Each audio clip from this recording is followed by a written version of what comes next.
Salve Virgem Puríssima, vamos para mais uma meditação do nosso querido Santo Afonso de Ligório. Hoje falando um pouquinho sobre o inferno. Só algum esclarecimento, nós podemos até pensar o seguinte. No mundo de hoje, ficar falando de inferno direto, isso é muito perigoso. A igreja não é mais assim. A igreja hoje, ela mostra o rosto da misericórdia. Claro que é verdade. Jesus, ele é o rosto da misericórdia, como falava e como fala na bula do Santo Padre Papa Francisco. É assim que começa. Mas esse rosto da misericórdia, que é verdadeiro, que é concreto, ele falou inúmeras vezes, para ser mais preciso, 18 vezes, de forma explícita sobre o inferno. Falam as profecias que ele veio para destruir as obras do demônio. E justamente ele fala e nos ensina, nos instrui, para que nós não possamos ir para lá. Os santos padres muito falaram sobre esta realidade do inferno. Os outros santos também, doutores da igreja como esse e outros mais, falam sobre essas realidades. Na Soma contra o Gentio, Santo Tomás, doutor da igreja, fala sobre várias realidades do inferno.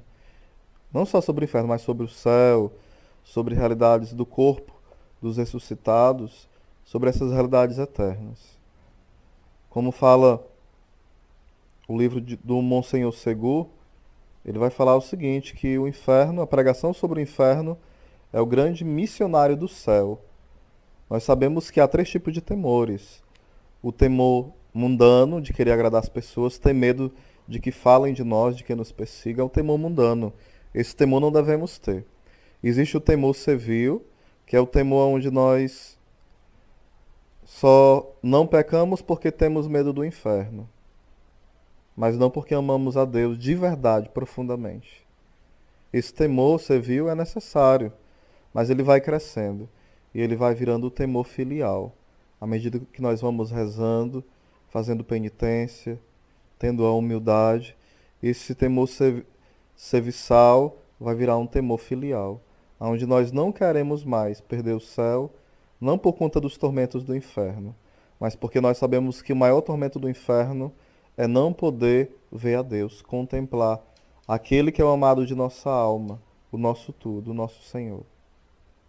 Então vamos lá. Serão atormentados dia e noite pelos séculos dos séculos. Apocalipse 20, versículo 10.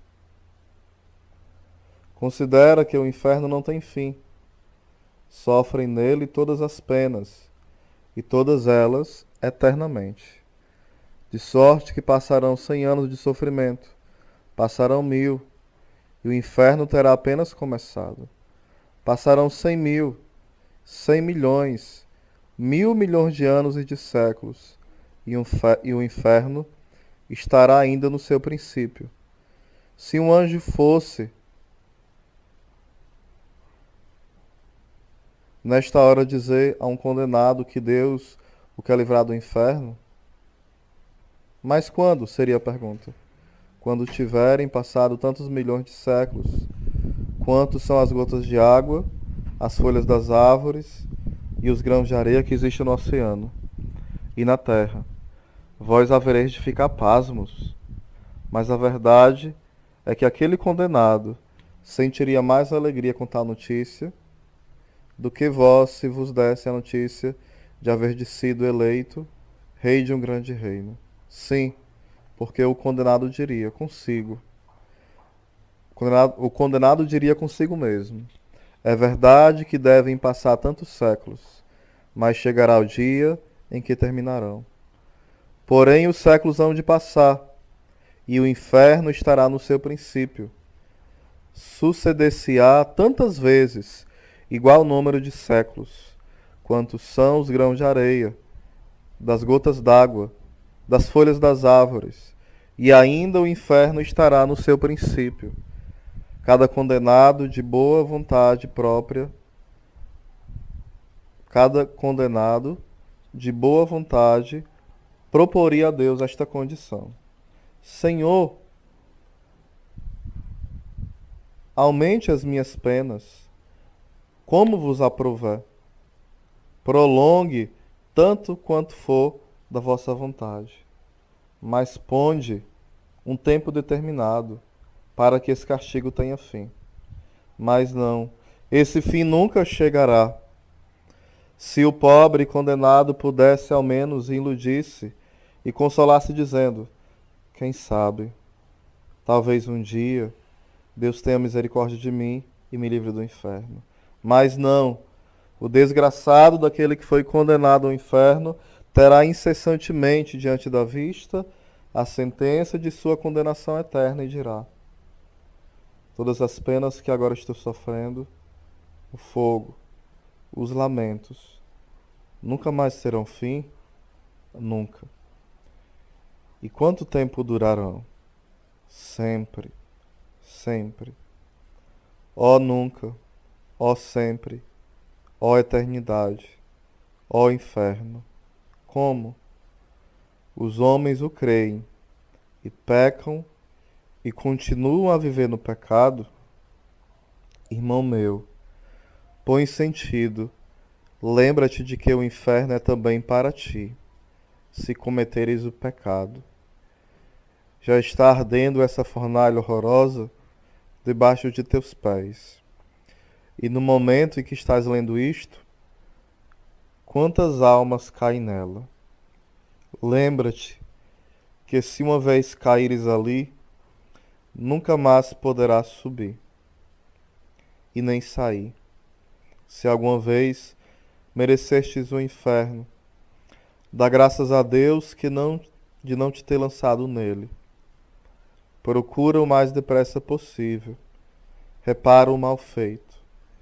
Chora os teus pecados e emprega os meios mais aptos para a tua salvação. Confessa-te quanto antes. Lê cada dia um pouco em um ou outro livro espiritual. Pratica a devoção a Maria Santíssima, recitando cada dia o texto e jejuando.